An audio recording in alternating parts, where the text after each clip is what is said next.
هلا من زمان يعني فينا نحكي انه منطقة الجزيرة او جنوب الحسكة بشكل عام اعتمادها الرئيسي على الزراعة، ولكن الزراعة بسبب الظروف اللي راهنة وبسبب قطع المياه وبالاخص نهر الخابور تحديدا بسبب قطعه من السلطات التركية، الزراعة صارت شبه معدومة منطقتنا، ولا كان كل اعتماد المرأة السورية على الزراعة، فالزراعة هي أساس يعني لكل الصناعات الثانية.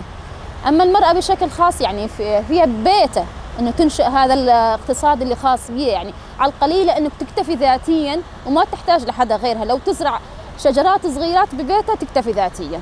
المرأة نحكي بالمنطق اللي التعبيري او المنطق اللغه العربيه، المرأة زراعه كلياتها تنتهي بالتاء المربوطه، اما المرأة فهي منشئة الزراعه وهي اخترعت الزراعه، وحتى الادويه اخترعتها من الزراعه.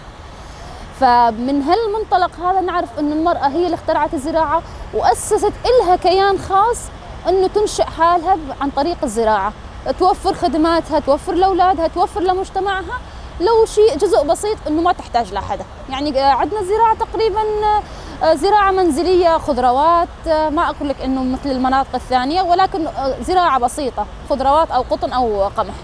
هلا المرأة لما تكون معتمدة على حالها، ما تعتمد مكتفية ذاتيا بحالها، ما تعتمد على الرجل ولا تمد ايدها مثلا للرجل تقول لحدا اعطيني، يكون عندها هذا الشيء خاص فيها وتنشأ حالها بحالها وتكون نفسها عن طريق زراعتها، عن طريق انشائها لهالمجتمع الصغير، بناء انطلاقا من الأسرة لتبني المجتمع الأكبر. سيء جدا لأبعد الحدود بسبب الجفاف اللي حاصل على العالم بشكل عام. أما منطقة الجنوب انعدمت خالص بسبب انعدام نهر الخابور اللي أثر سلباً على الزراعة، صارت شبه معدومة عندنا. اللهم إذا في مثلاً طاقة شمسية، حتى يعني المحروقات شبه معدومة عندنا بالمنطقة الجنوبية. لما المرأة تترك الزراعة يعني خلص ما ظل لها مجال ثاني. بعض النساء ما يحبوا إنه يدخلوا بالمجالات مثلاً التوظيف أو المجالات السياسية أو هيك مجالات، فالمرأة هين تركت شيء من طبيعتها الداخلية واللي هي أهم شيء الزراعة، انتمائها للأرض. عنف من الناحية الاقتصادية، المرأة صارت المي بالخص مناطق الحسكة وانتم شفتوه، يعني صارت النساء هي تجيب مي بالقالونات لتشرب لتأمن احتياجات في بيتها، فما بالك الزراعة. أما بالنسبة للزراعة انعدمت خالص، إذا ما في مي أنا كيف بدي أزرع؟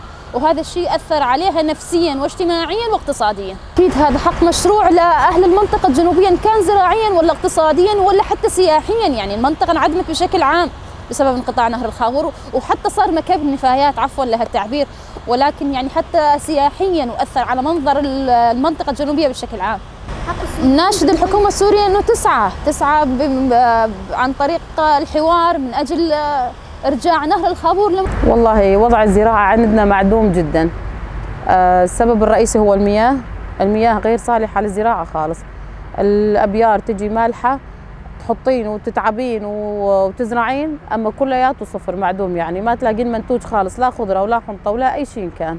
شلون ما يأثر؟ هذا سبب رئيسي يأثر على المرأة، وسبب كبير يأثر على المرأة، لأنه المرأة إذا تسمع كلمة واحدة من أي حدا إنه أنت قاعدة بمنطقة وقرية، نقول قرية، والقرية هاي بيها أراضي كثيرة، ليش مو زارعتها؟ ليش مو مستثمرة منها؟ ليش مو مستفادة؟ أي ما بي مي، ما بي شيء يساعد هالتربة ويساعد هالبذورات إنها تصير وتزبط يعني أو تنجح، ما بي معدومة. والله هذا زاد حرب اقتصادية على مثل ما تقولين على الشعب كلياته، لأنه الشعب كلياته